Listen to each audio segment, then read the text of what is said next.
소중한 나 무한행복.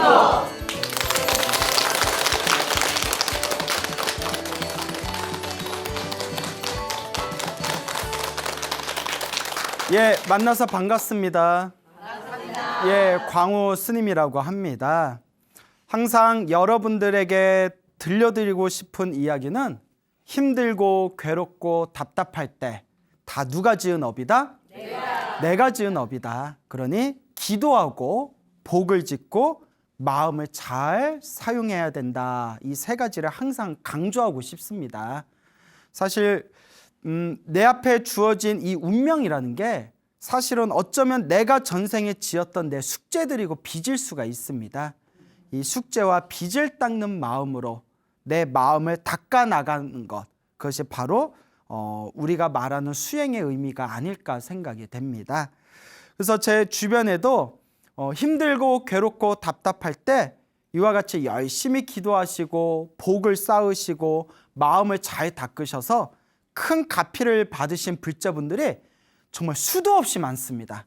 그분들의 이야기 하나하나를 다 전하기가 힘들 정도로 많은 분들이 가피를 받으셨죠. 그 중에 또 오늘 재미난 이야기를 들려드릴까 합니다. 이 소중한 나 무한행복에 아주 열렬한 관팬이신 불자님이 계십니다. 이 소나무의 광팬이신 이 보살님이 계시는데요. 지금 연세가 60이시래요. 네, 이제 60이신데 이분이 어렸을 때부터 되게 성격이 활달했대요. 활달하고 성격이 아주 다혈질이고 막 에너지가 넘쳤는데 항상 가슴에 가슴 답답증이 있으셨대요. 그 답답증이면 해소가 안 되는 거예요. 그래서 이미 지금 60이신데 계산을 잘 따져보세요. 당신 이미 20대 때 오토바이 폭주를 뛰셨대요. 그때 이미 그 연배 오토바이 폭주를 뛰셨고 드럼을 치세요. 지금도 막 드럼 치는 거 막 사진 올라와 있더라고요. 막 드럼을 치셨고 막 가슴이 답답하니까 그 막 풀려고 그리고 몸에 막 문신을 해요. 60인데 막 몸에 스님 보여드리기가 민망할 정도입니다고 막 몸에 문신이 돼 있대요. 근데 내가 예전에 그 보살님하고 인사동 앞에 횡단보도에 이렇게 서 있었을 때 그때 여름이었어요. 여름에 또 이제 좀 야시시하잖아요, 옷들이. 등짝에 문신한 여자가 있었어요. 등에 문신한 젊은 여자가 있었는데 너 이거 보고 나 놀랬거든요. 보통 여자 그게 문신한 거 드러내는 거 좀 이렇게 흔치는 않잖아요. 근데 그 보살님이 딱 보더니 초보네 이러시나. 그러니까 60대신 분이 오토바이 폭주를 뛰시고 드럼을 배우고 막 무슨 몸에다 문신하시고 그게 지금 생각하면 참 이렇게 우스운 일인데 그때 그렇게 막 그게 해소가 안 됐대요. 그래서 고등학교 다닐 때 학교 선생님이 학생부장 쌤이 내가 지금까지 수많은 학생들을 봤지만 너 같은 꼴통은 처음이었다라고 할 정도였대요. 엄청난 이제 다혈질에 에너지가 막 넘치는 성격이니까 근데 그게 막 해소가 안 되시더래요. 그래서 막 그게 막 좌충우돌 막 밖으로 에너지가 막 뿜어져 나가고 그러다가 남편을 만나서 결혼을 했는데 그래도 전생에 무슨 복을 지으셨는지 남편을 잘 만나셨어요.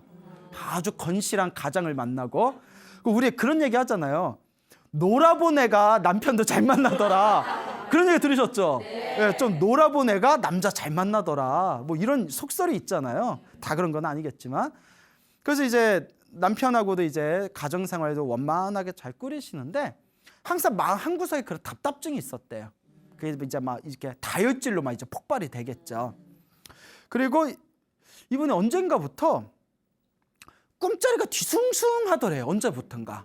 그리고 죽은 사람들이 자꾸 보이더래요. 꿈에서. 세상을 떠난 죽은 사람들이 자꾸 꿈에 보이고 집에 혼자 있으면 눈앞에서 허연 게 휙휙 지나다니더래요. 그런 현상이 있는 거예요. 집에 있으면 허연 게 휙휙 지나가고 꿈자리에 자꾸 막 죽은 사람이 보이고 이럴 때 무속인 찾아가면 신받으라고 그런대요. 그렇죠. 예, 무슨 조상영가가 있고 뭐하니 신받아야 된다 이런 얘기를 해요. 자, 근데 이 보살님이 전생에 성근이 있었나 봐요. 뭐가 있었다? 성근. 광우 스님의 소나무를 본 거예요. 내 입으로 얘기하기 좀 그러나 아, 그분 말씀이 그래요. 2년 전에 광우 스님 소나무를 봤는데 재밌더래요. 그래서 자꾸 봤대요. 이야기가 재밌어서 보다가 자꾸 보다가 기도를 시작하게 됐대요. 어느 순간에. 그래서 법화경 사경을 했대요. 법화경을 이렇게 사경을 하는데 법화경 사경하면서 너무 사경이 재밌대래요. 그래서 여기서 중요한 게 있습니다. 제 주변에도 불자분들이 많잖아요. 절에는 다니는데 기도를 안 하신 분들이 의외로 많으세요. 왜 기도를 안 하세요 하면 막 지루하대요. 기도에 집중이 안 되고 지루하고 한마디로 재미가 없는 거예요. 재미가 있어야 자꾸 하게 되잖아요. 그래서 너무 지루하고 재미가 없어서 기도를 제대로 집중을 못하는 분이 계시는데 내가 보기에 그 보살님은 전생에 조금 다 끄신 것 같아요. 기도하는 게 너무 재밌어서 한 번은 앉은 채 12시간을 쓴 적이 있었대요.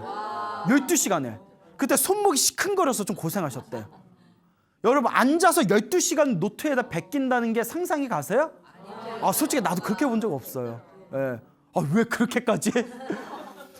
어떻게 그렇게 하셨어요? 여쭤보니까 그게 재밌더래요. 그래서 앉아서 막 12시간을 사경하고 그래서 쓰다가 시간 보니까 몇 시간이 휙 지나가 있더래요. 그 대단한 분이죠.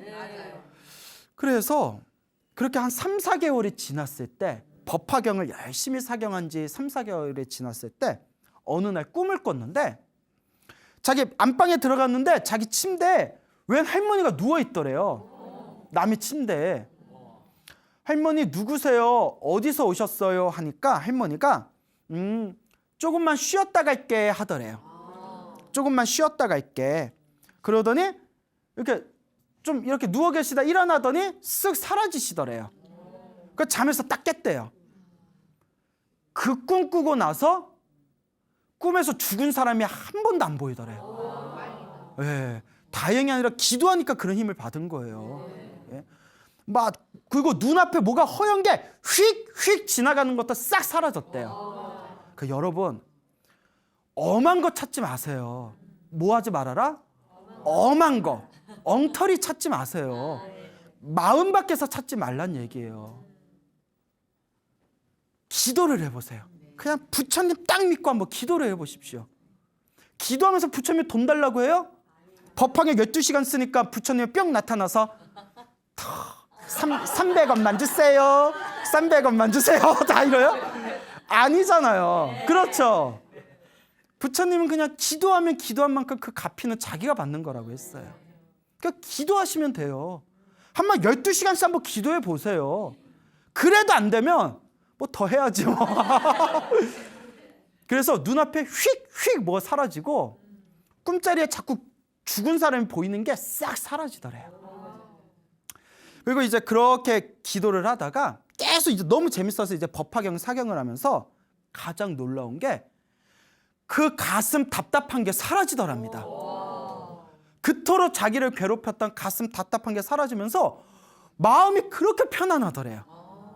제가 기도하시는 분들 공통점이 뭐냐면 스님, 기도하면 일단 마음이 편안해져요 라고 하더라고요. 일단 마음이 편안해져요. 그러니까 마음이 편안해지니까 짜증이 덜 나는 거예요. 짜증이 덜 나니까 주변 사람들이 그렇게 좋아하는 거예요. 하루는 이렇게 가족분들하고 오셨어요. 뭐 언니, 동생, 조카들하고 왔는데 아유 우리 동생이 불교 만나서 기도 시작한 뒤로 성격이 변해서 너무 좋다고. 옛날엔 말도 못했대요. 엄청 싸나웠대요. 볶아 먹는 습관에서 복 짓는 습관으로 바꿔나가고 있는 거예요. 짜증이 사라지고 마음이 편안해지고 갑갑함이 사라지고. 그래서 남편이 공처가였나 봐요. 애처가라고 하죠. 애처가. 집에 들어오면 항상 마누라 눈치를 봤대요. 딱 봐서 부인 눈치부터 보는 거예요. 오늘 어떤가? 이렇게. 남편이 자기를 되게 부담스러워했는데 남편분이 착하시죠? 불교를 만난 뒤로 남편이 부처님으로 보이더래요. 그래서 남편한테 맨날 아침에 문자를 보냈대. 우리 부처님 오늘도 좋은 하루 되세요 하고 부처님 좋은 말씀 하나씩 보낸대요. 그 남편이 그렇게 기분이 좋은 거예요. 어쩌다 바빠서 남편한테 아침 문자 안 보내면 띵동 하고 문자가 날아온대요. 왜 안 보내? 이러면서.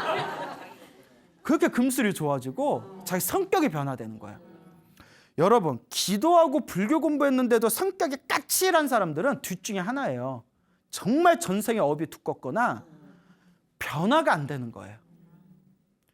공부를 하면 할수록 좀 부드러워지고 조금 이렇게 마음의 편안함이 느껴져야 됩니다.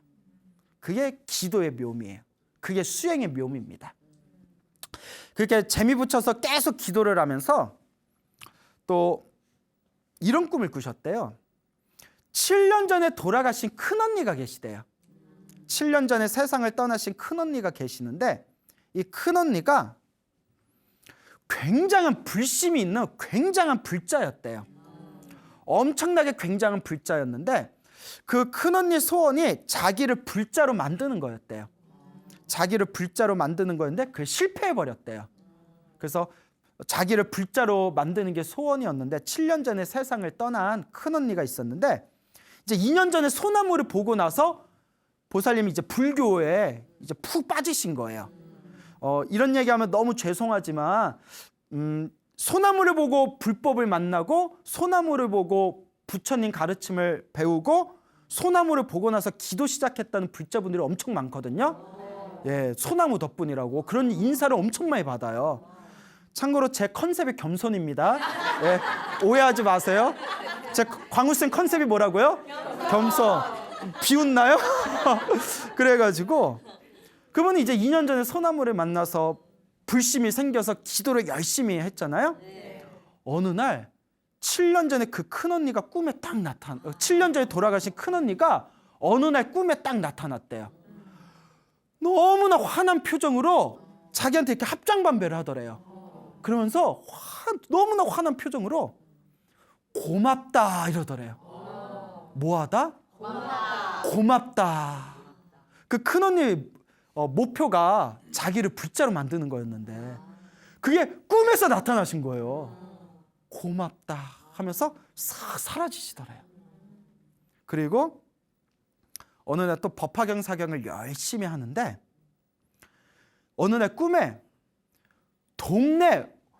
당신 동네 오만 잡귀신들이 다 꿈에 모여 있더래요. 꿈을 꿨는데 꿈에 오만 동네 귀신들이 싹 모여 있더니 그 귀신들이 다 동네를 멀리 떠나는 꿈을 꿨대요. 싹 멀리 떠나는 꿈을 꿨답니다. 그 꿈 꾼 뒤로 그 뒤로 항상 꿈자리가 편안하고 잠을 잘 잘 수가 있었대요. 그래서 내가 이런 이야기를 듣고 나서 문득 생긴 게 불교에는 영가라는 게 있어요. 죽은 사람을 불교에서는 영가라고 불러요. 영혼이라고 안 해요. 영가라고 해요. 근데 이유 없이 몸이 아프거나 꿈자리가 뒤숭숭하거나 뭐가 휙휙 보인다거나 자꾸 죽은 사람이 꿈에 나타난다거나 이런 게 자꾸 뭐 꿈자리가 뒤숭숭하고 잠이 안 오고 막 눈앞에 뭐가 보이고 하면 어디 가야 돼요? 안과 가야 돼요. 눈에 뭐가 이거 보이면 이거 안과부터 가세요. 알겠죠? 막 이상한 엄한 데 가지 말고 안과부터 가보세요. 그래도 뭐가 이상하면 불교에서는 그런 얘기가 있어요. 영가작용이란 말이 있어요. 그러니까 귀신의 작용이다. 그런 말을 예전부터 절에 다니신 분들 딱 이 얘기 들으면 많이 들어보신 표현이에요. 영가작용이 있다. 근데 저는 이게 뭐 몸이 아프거나 꿈자리 뒤숭숭한 걸 다 영가작용으로 하는 걸 전 되게 안 좋아하거든요. 멀쩡한 병원 가면 나을 사람도 영가작용이래. 근데 그 보살님 얘기를 들으면서 어렸을 때부터 자꾸 막 가슴이 답답하고 막 자기 감정을 조절하지 못하겠고 막 그냥 막 가만히 있지 못하겠고 막 방황하고 그리고 막 자꾸 뭐 눈에 뭐가 보이고 꿈자리에 죽은 사람이 자꾸 보이고 하는 거 보면 제가 보기엔 그 보살님이 그 영가작용이 있었을 것 같아요. 느낌이. 그래서 저의 추측이에요. 근데 보통 그런 영가작용이 있는 분들이 엄한 데 가서 뭘 보면 뭐 신을 받아라, 뭐 구술해라, 뭐 큰 제사를 지내라, 뭐 그 부적을 그려라 이렇게 겁을 주는 경우가 있어요. 근데 이 보살님은 순수하게 뭘로 고쳤죠? 기도로 고쳤죠. 뭐 소나무가 만병통치야? 기도로, 자기 기도로 고쳤죠. 그래서 제가 불자들한테 꼭 드리는 말씀이 있습니다. 죽고 나서 하나 뭐 해야 된다? 기도. 수행해라. 내 앞에 펼쳐진 좋은 것도 나쁜 것도 내가 지은 업이라면 수행만이 해답이다. 그러니까 밖에서 구하지 말아라. 누가 풀어야 할 숙제다? 내가 풀어야 할 숙제다. 그래서 그 보살님이 그와 같은 그 부처님의 기도 가피를 확연하게 경험하게 됩니다. 그래서 이 보살님이 어느 날이었대요. 강아지 2마리를 키우는데 그때 아기 강아지가 있었는데 강아지가 저기 저녁에 밤에 강아지가 막 낑낑 더대래요. 낑낑 더대래요. 강아지가 낑낑거리니까 왜 그래? 낑깡 줄까? 낑깡 줄까? 근데 걔가 이렇게 엎어지더니 거품을 물고 부르르 떨더래요. 막 그래서 상태가 딱 자기 봐도 상태가 안 좋더래요. 근데 이제 뭐 동물병원은 다 문 일찍 닫잖아요. 뭐 응급실에 있는 것도 아니고. 이거 어떡하지 하다가 너무 막 걔가 막 죽을 것 같아서 너무 다급해가지고 그 자리에서 딱 무릎을 꿇었대요. 그리고 딱 무릎을 꿇고 합장하고 관세음보살을 외웠대요. 관세음보살님, 우리 강아지 좀 살려주세요. 우리 강아지 살려주시면 제가 복 많이 짓겠습니다. 관세음보살 제발 우리 강아지 좀 살려주세요 하고 간절하게 정성스럽게 기도했대요. 관세음보살 바빠. 개가 아파도 기도하니. 관세음보살 바쁘셔. 응? 그래서 관세음보살이 개가 아픈데 막 기도하니까 이런 개 같은 개니까 소가 아프면 이런 소 같은 관세음보살님 도와주세요 하고 정말 간절하게 기도했는데 개가 갑자기 살아나더래요. 깨갱 하더니 살아나더래요. 상태가 좋아지더래요. 딱 기도하니까. 그래서 그 다음날 아침에 불이 나게 수의사를 찾아갔답니다. 병원 원장님이 딱 보더니 이야기 설명 듣고 이렇게 검진을 하더니 아주 위험한 고비였다고. 정말 위험한 고비를 지금 아주 잘 넘겼다고. 도대체 밤에 무슨 응급처치를 했길래 이 고비를 이렇게 잘 넘겼냐고. 정말 죽을 상황이었대 걔가. 그래서 보살님이 솔직하게 얘기했대요. 관세음보살한테 기도했어요 하니까 원장님이 막 배를 잡고 웃더래요. 황당하잖아요. 그러니까 이 보살님이 뭐 그러거나 말거나 자기는 정말 그렇게 하니까 걔가 살아났다고 깨갱거리면서. 그러면서 스님 정말 저는 부처님을 믿습니다. 또 얼마 전이었어요. 이 보살님이 얼마 전에 우리 불교 TV BTN에서 달라이라마 한국인 친견법회를 갔거든요. BTN에서 그 보살님도 따라가셨는데 달라이라마 친견법회 가시기 전날인가 전전날에 너무 심한 독감에 걸리셨대요. 아주 지독한 감기 몸살에 걸려서 이거 뭐 약으로도 되지가 않더래요. 어떡하지? 이거 이제 내일이면 이제 여행 가야 된다나 이거 어떡하지? 막 이러고 있으면서 막 그 부처님을 생각했대요. 그래서 딱 잠이 들었는데 자 이게 길을 가고 있는데 어느 여자가 부르더래요. 여자가. 딱 보니까 생생하게 기억나더래요. 위에는 하얀색 옷을 입고 아래는 검은색 바지를 입고 있더래요. 하얀색 이제 블라우스에 뭐 검은색 바지를 입고 있는데 일로 와봐라 하더니 이렇게 뭐 약을 주더래요.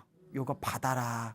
그래서 이렇게 약을 줘서 약을 딱 받았는데 곤약 있죠, 곤약이더래요. 곤약같이 생겼더래요. 곤약같이. 그래서 예 고맙습니다 하고 다시 길을 가는데 뒤에 쿵쿵쿵쿵 소리가 나서 봤더니 집채 많은 코끼리 3마리가 그 여자한테 가더래요. 너무 놀래가지고 여자가 다칠까 봐 어머 저거 어떡해 하고 이렇게 갔는데 코끼리 3마리가 그 여자랑 그냥 편안하게 쉬고 있더래요. 코끼리 3마리가 다 와서 여자 그 주변에서 편안하게 쉬고 있더랍니다. 아우 다행이다 하고 다시 길을 가는데 갑자기 눈앞에 젊은 스님이 나타났대요. 예? 광우 스님을 닮은 젊은 스님이 나타나서 왜 내가 늙어 보여? 그래서 젊은 스님이 나타나더니 그 보살님 정수리 위에다가 손을 이렇게 올려놓더래요. 다 올려놓고 믿습니까? 예, 아니에요. 미안해요. 장난이에요. 정수리 위에 손을 딱 올려놓고 딱 손을 올려놓는 순간 온몸이 이렇게 시원해지더래요. 그러면서 그 젊은 스님이 예, 이제 괜찮을 겁니다 라고 이렇게 미소를 짓더래요. 이제 괜찮을 겁니다 하는 순간 꿈에서 딱 깼는데 그 지독한 감기 몸살이 싹 사라졌대요. 예, 가피 받았죠. 야, 싹 사라지고 온몸이 너무 상쾌하고 개운해서 그게 저한테 집중하시더라고요. 정말 죽다 살아났는데 그 꿈 꾸고 나서 싹 사라졌다고, 그 자리에서. 근데 아까 코끼리가 나타났다고 했잖아요. 그 여자한테. 그 보살이 법화경 사경을 많이 했다고 했죠. 법화경 마지막 품 28품에 보면 이름이 권보현보살품이에요. 보현보살. 보현보살의 특징이 뭐냐? 코끼리를 타고 다니세요. 문수보살은, 문수, 지혜를 상징하는 문수보살은 사자를 타고 다니시고 보현보살은 코끼리를 타고 다니세요. 근데 그 보살이 무슨 기도를 많이 했다고 했죠? 법화경 기도를 많이 하고 법화경 마지막 장이 보현보살품이에요. 내가 그걸 얘기해 줬더니 보살이 깜짝 놀라면서 자기는 보현보살이 코끼리 타고 다닌다는 것도 몰랐대요. 그러니까 꿈에서 자기한테 약을 주신 보살님이 거기에 몇 마리 코끼리가 세 마리 코끼리가 편안히 쉬고 있는 거예요. 내가 법화경 사경을 많이 해서 보현보살 가피 받았나 보다. 야, 참으로 이런 걸 경험하신 분들은 기도 가피에 대해서 부정할 수가 없어요. 꼭 경험해보지 못하고 체험해보지 못하는 사람들이 비방하고 비난하고 의심하고 의혹을 일으킵니다. 제가 그래서 하는 얘기예요. 한번 해봐라. 마음을 비우고 정말 한번 정성껏 해봐라. 불보살 가피가 항상 우리와 함께하고 있다. 왜 해보지도 않고 의심하고 비난하고, 우리 주변에 너무 힘들고 괴로울 때 이 부처님을 향해서 간절한 기도를 통해서 그 험난하고 힘들고 고통스러운 그 상황을 부처님의 자비가피로 극복하신 불자님들이 얼마나 많은데요. 왜 그런 걸 인정을 못하는가? 그럼 부처님 가피 받은 그분들은 다 싸꾸란가? 이것을 경험하신, 이러한 부처님의 가피를 체험하신 분을 의심한다, 의심하지 않는다. 의심하지 않는다. 내 주변에 기도 가피 받은 분들은 소나무에 나오는 내용 무조건 믿는데요. 이거는 생각하고 말 것도 없대. 자기들이 경험했는데. 아니, 내가 경험했는데 어떻게 의심할 수가 있냐고. 자기가 기도하고 자기가 수행을 해서 자기가 체험을 한다는 거, 이것이 어쩌면 불교 수행의 첫걸음이 될 수가 있습니다. 또 놀라운 이야기를 들었어요. 내가 이 얘기 듣고 나 소름이 끼쳐가지고 너무 놀라워요. 소나무에 열렬한 광팬이 계세요. 왜 이렇게 광팬이 많냐? 이 보살님이 이제 연세가 50이 넘으셨는데, 이 보살님이 직접 해주신 얘기예요. 어머님이 엄청난 불자래요. 평생 불심으로 기도하신 어마어마한 불자신데, 어머니가 정말 부처님 없이 살 수 없는 분이래요. 근데 자기도 어머니 따라서 절은 열심히 다녔는데 기도는 별로 열심히 안 했대요. 그러다가 어느 날 10년 전쯤에 너무나 힘들고 너무나 괴롭고 너무나 답답한 일들을 겪었대요. 사람 일이란 게 한 번 일이 안 풀리니까 계속 일이 안 풀리고 꼬이더래요. 너무 힘들고 답답할 때 어머니가 자기의 모습을 보고, 딸아, 기도 한번 해봐라. 지금이 기도할 때인 것 같다. 기도 한번 해봐라. 어머니의 간곡한 말씀에, 한번 사람이 너무 힘들면 뭐라도 부여잡고 싶거든요. 그러니까 너무 힘들고 괴로우니까 교회도 가고 절에도 가고 성당에도 가는 거예요. 그거라도 뭐 의지하면 뭐가 될까 싶어서. 근데 저는 항상 드리는 말씀이 있습니다. 가는 걸로는 부족하다. 가기만 하는 건 부족하다. 뭘 해야 된다? 기도하고 복을 줘야 돼요. 그냥 쫄랑쫄랑 가는 것 같고는 안 돼요. 기도도 어설프게 하면 안 돼요. 1,000원짜리 이렇게 떡 놓고 도와주세요. 끝! 뭐 이렇게 될 일도 안 되겠다. 정말 정성스럽게, 간절하게, 뭐 쌀 하나, 뭐 초 하나 올려놓고 뭐 108배 한 번 한 것 같고 되네 안 되네 이러지 말고 정말 간절하고 정성스럽게 할 수 있어야 됩니다. 그 제일 중요한 거 꾸준히 하는 게 중요해요. 보살님이 그 지푸라기라도 부여잡고 싶은 심정으로 기도를 시작하셨어요. 그때 법화경 사경을 3번을 했대요. 그 책을 3번을 베낀 거예요. 법화경 사경 3번을 딱 하면서 느낀 게 정말 효과 있구나. 정말 효험이 있구나. 그걸 확연하게 느꼈대요. 정말 효과 있구나. 정말 효험이 있구나. 그래서 자기는 정말 기도가 필요 믿는다고. 근데 어머니가 엄청난 경험을 하셨대요. 어느 해인가 어머니가 이제 평생 불심으로 기도해 오신 분이잖아요. 그 어느 사찰에서 저녁 예배를 하셨나 봐요. 좀 어둑어둑할 때 예배를 마치고 이렇게 화장실을 들어가셔서 볼일을 마치시고 화장실에서 이렇게 쓱 나오셨는데 허공에 관세음보살이 보이더래요. 허공에 관세음보살이 생생하게 이렇게 보이더래요. 눈을 비볐겠죠. 이게 꿈인가 생신가? 한 번도 그런 일이 없었대요. 꿈에서 관세음보살이 환하게 보이더래요. 스님, 제가 기도를 하는데 관세음보살이 보여요. 지장보살이 보여요. 안과에 가보세요. 눈에 뭐가 있나? 안과에 갔는데도 이상이 없으면 상담 한번 받아보셔요. 뭐가 자꾸 보인다는 거는 꼭 좋은 게 아니에요. 금강경에서 얘기하거든요. 형상으로서 부처님을 보려 하거나 소리로서 부처님을 찾으려 하며 그것은 삿된 도이다. 우리가 사실 꿈이나 눈에 보이는 거를 좀 이렇게 무시할 필요도 있어요. 그래서 제가 소나무에서 항상 꿈에 집착하지 말아라 하잖아요. 근데 제가 꿈 얘기를 왜 하느냐? 아니 그분들이 경험을 했는데 어떡해요? 내가 가감 없이 그대로 전해야 되잖아요. 그래서 어쩔 수 없이 그분들이 경험한 꿈 이야기를 하지만 뭐 해서는 안 된다? 꿈에 집착해서 안 된다. 무언가 보이는 것에 집착하면 안 됩니다. 그게 장애가 될 수 있어요. 근데 저는 다만 그분들이 겪은 이야기를 그대로 전할 뿐이에요. 허공에 관세음보살이 싹 보이시더니 갑자기 관세음보살이 오셔서 자기를 꼭 안아주더래요. 야, 이 정도면 나 보였다는 사람은 많이 봤지만 안아줬다는 얘기는 또 오셔서 이렇게 포근하게 안아주시더래요. 그리고 이게 싹 사라지시더래요. 관세음보살. 그 화장실 앞에서 딱 경험한 거예요. 그래서 집에 어안이 벙벙, 여러분들도 놀랄 거 아니에요. 어안이 벙벙 해가지고 이게 무슨 일인가. 집에 와서 밤에 잠을 자는데 너무 아프더래요. 몸이 너무 아프더래요. 너무 몸이 아파서, 아니 절에서 관세음보살이 안아줬는데 밤에 아파서 잠이 안 올 정도였대요. 그래서 아니 관세음보살을 봤는데 왜 몸이 아프지? 그 다음날 병원에 갔는데 병원에서 큰 병원에 가보라 했대요. 큰 병원에 한번 가보세요. 큰 병원에 딱 가서 검진 결과가 나왔는데 의사가 조금만 늦었어도 큰일 날 뻔했습니다. 어쩜 이렇게 제때 오셨냐고. 정말 위험할 뻔했다고. 암을 발견했대요. 찾기 힘든 암을 발견했대요.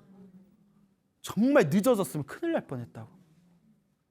자, 한번 복귀해 볼까요? 그 눈앞에서 뭘 보고? 관세음보살 보고. 관세음보살이 어떻게 해주시고? 안아주시고. 그리고 집에 왔는데 너무 아파서 그 다음날 이제 큰 병원에서 검진을 받았더니 조금만 늦어도 큰일 날 뻔했습니다. 그때 몸이 안 아팠으면 어쩔 뻔했어요? 더 오래 갈 뻔했잖아요. 와, 그 신도분이 저한테 거짓말 하겠어요? 자, 받아라, 내 구라다 뭐 이러면서 야따 뻥이다. 어머니가 직접 경험하셨다. 어머니도 소나무를 엄청 좋아하신대요. 그런 분들이 소나무에 나오는 얘기를 의심할까요? 자기가 체험한 게 있는데, 자기의 체험한 세계들인데. 물론 이러한 신비 체험을 하기 위해서 우리가 수행하는 건 아닙니다. 수행이라는 입장에서 보면 우리가 이러한 어떤 소나무에서 이야기하고 있는 신비 체험은 격가지에 불과해요. 뭐에 불과하다? 격가지예요. 이게 뭐가 어차피 우리 죽어. 뭐 빨리 죽나 늦게 죽나 차이지. 격가지인데 이런 격가지를 소나무에서 왜 강조를 하느냐? 부처님과 보살님의 가피가 분명히 있다라는 걸 증명해주고 싶어서 그런 거예요. 책에 나오는 이야기가 다 거짓이 아니다. 그렇기 때문에 우리가 기도를 하면서 수행을 하면서 우리 앞에 펼쳐지는 이 가피는 뜬 이야기들이 아니다. 수백 년 전에 인도와 중국에서 만들어진 그 기도 가피 이야기가 옛날 설화가 아니라 지금 현재 진행형이라는 거예요. 지금 이 보살님이 경험한 이 이야기를 광우스님이 책으로 만들어서 몇백 년이 지난다고 생각해 보세요. 사람들 쉽게 믿어지겠어요? 안 믿어지겠어요? 그렇죠. 근데 이건 분명히 진짜 있었던 일이거든요. 그와 같이 우리가 수백 년 전에 만들어진 기도가피 이야기를 지금 보면 쉽게 믿어져요? 안 믿어져요? 안 믿어지잖아요.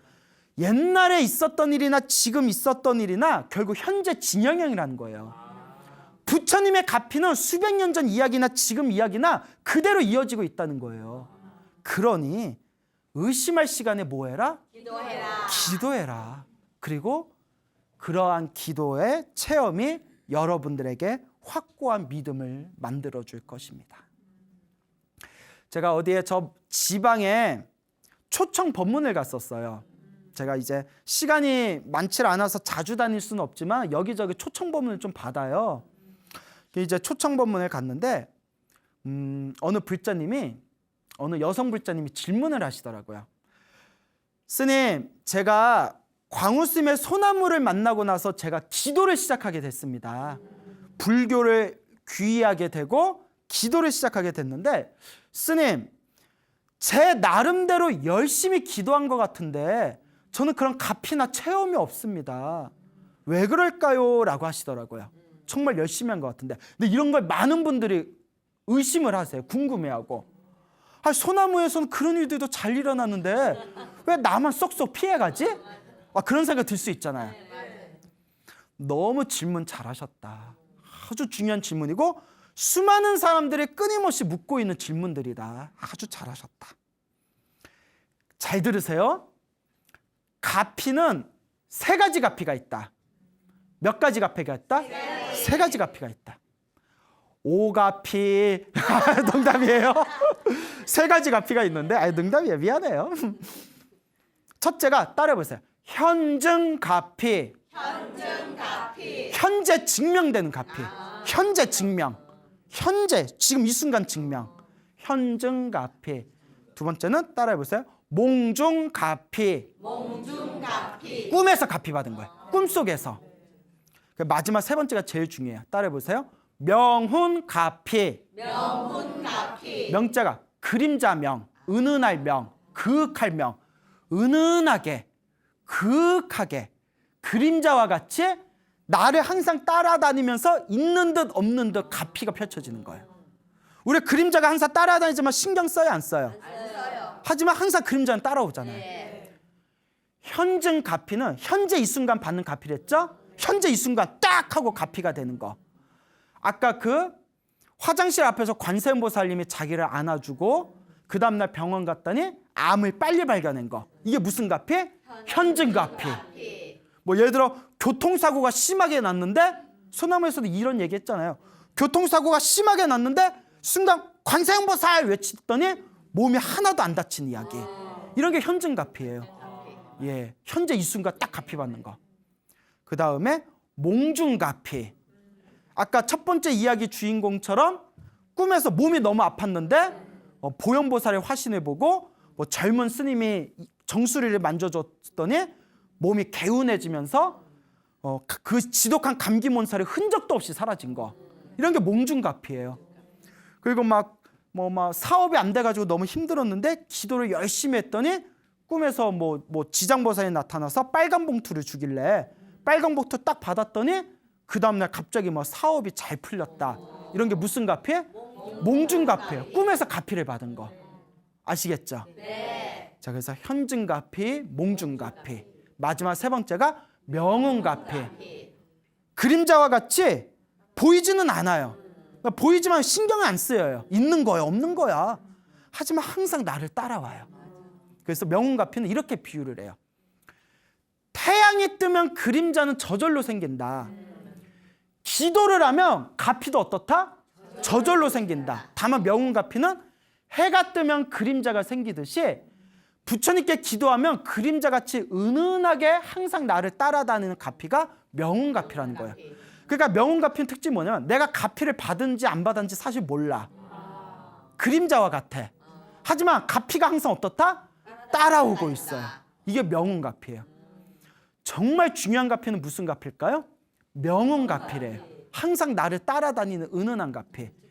그래서 불자가 꼭 외워야 될 게 세 가지가 있거든요.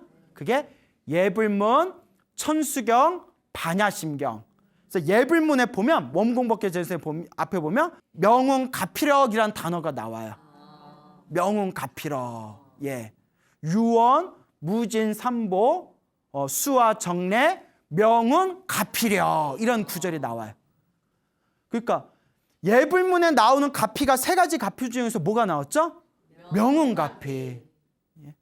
유원, 무진, 삼보, 대자대비, 수화정례, 명운가피력. 그래서 제일 중요한 가피가 무슨 가피다? 명운가피라는 거예요. 근데 우리 중생들은 꼭 눈에 보이거나 꿈에서 뭘 꿔야 가피 받았다고 생각해요. 아니다. 내가 당장 느껴지는 게 없고 내가 당장 효험 보는 게 없고 내가 당장 효과 보는 게 없어도 이미 기도한 순간 뭐가 있다? 가피가 있다는 거예요. 그래서 우리는 못 느끼지만 명운가피 뭐 이런 얘기들이 있어요. 어떤 사람이 기도를 하면서 차를 운전했는데 교통사고가 났어요. 그래서 막 투덜대요. 이런 된장, 이런 청국장에 말아먹을. 기도를 그렇게 열심히 했는데 교통사고도 안 막아주고 에이. 근데 그게 명운가피라는 거예요. 사실 교통사고가 나서 크게 다칠 뻔한 걸 그나마 기도해서 은은하게 보호해 주셔서 거기서 끝났다는 거야. 그러니까 나는 몰라요. 나는 모르지만 분명히 뭐가 있었다? 가피가 있었다는 거예요. 무슨 말인지 알죠? 네. 기도를 열심히 했는데 아들이, 딸이, 자식이 시험에 뚝 떨어졌어. 아, 나 이제 절에 안 가. 기도빨 없어. 아, 절에 안 가. 소나무 다 개뻥이었어. 나 절에 안 가. 이런 생각이 들 수 있겠죠. 그런데 사실 그나마 기도를 안 했으면 아들이나 딸이 엇나갈 수도 있었는데 그나마 가피가 있었기 때문에 그냥 시험 떨어진 걸로 그렇게 끝났다는 거예요. 어쩌면 더 안 좋은 상황이 펼쳐질 수 있는 걸 그나마 기도해서 여기서 멈췄다는 거예요. 그게 무슨 가피다? 그게 명운가피란 거예요. 그 명운가피는 우리가 알아보기가 힘들어요. 현증가피는 딱 느껴지고 몽중가피는 꿈에서 보는데 명운가피는 이게 있는 건지 없는 건지 이게 밥인지 죽인지. 그런데 사실 부처님의 가르침은 큰 스님들의 가르침은 이런 명운가피가 더 중요하다고 했어요. 그래서 그 보살님께 말씀드렸죠.